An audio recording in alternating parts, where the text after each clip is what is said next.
Hey guys, here's some advice from my solo leveling journey to become the best version of myself, to become 1% better every single day. And I'm still learning and I'm still working, and this is how you can too. Today I'm going to talk about passive studying versus active studying. There are multiple videos on this, and I think we already know that active studying is a much better way to study than passive studying. So I'll just explain in one line. Passive studying is when you're just reading or watching a video or making notes where you're just writing what's written in the textbook or the guide, and that is not helpful. That does not help you learn, understand a topic, because you learn by making new connections in the brain, and passive studying does not allow you to do that. Active studying is where you challenge your brain. You challenge your brain to remember, to understand the logic behind everything, what it's just learned. We all know this. We all know that active studying is better. But how to do it? What are the techniques to do it? So there are things like spaced repetition, revising at certain intervals, Feynman technique, explaining to someone like that person is a 5-year-old. And these are techniques, sure. But there is one more that helps you actively study in a stepwise way. So every student must know that there is something known as Bloom's taxonomy.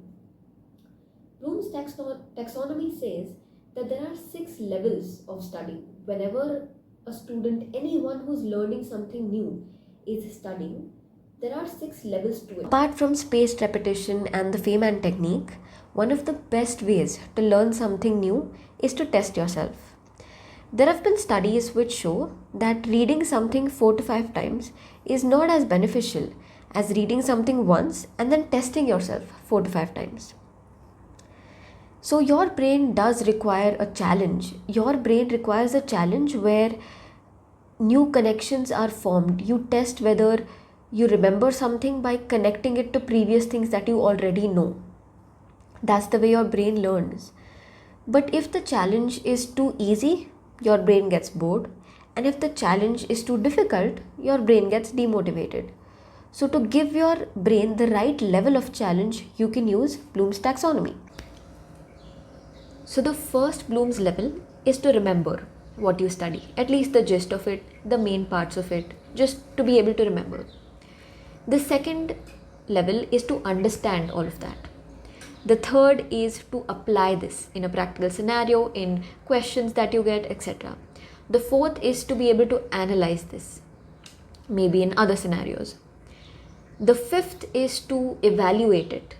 Ask questions as to why this is the way this is, what is the proof of it, what was the experiment conducted which proved this.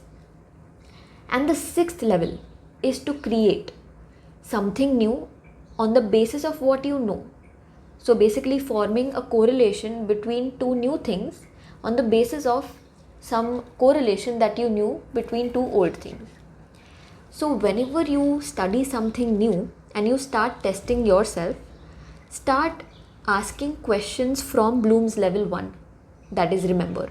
So for example, there are a lot of sites that allow you to make quizzes, and even if you're using something like ChatGPT, Perplexity, DeepSeek, what you can tell them is, this is the topic.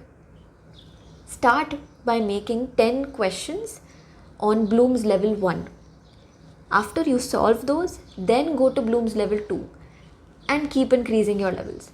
The 5th and 6th levels, I feel personally, are required only in research, but for gaining a new perspective, thinking about new ideas on the topic that you're interested in, you can definitely look these up as well. So this allows you a step-by-step access into active studying. So it's not too demotivating, but it really helps you recollect and actively study whatever new topic you're getting into. And also when you ask ChatGPT, Perplexity, DeepSeek to make these questions for you, you can make the kind of question that interests you the most, or that you know jogs your memory the most. For example, if MCQs is something you find tougher, fill in the blanks, short answer questions, long answer questions, true and false. Answer all sorts of questions, but go level wise so that it's easier for you.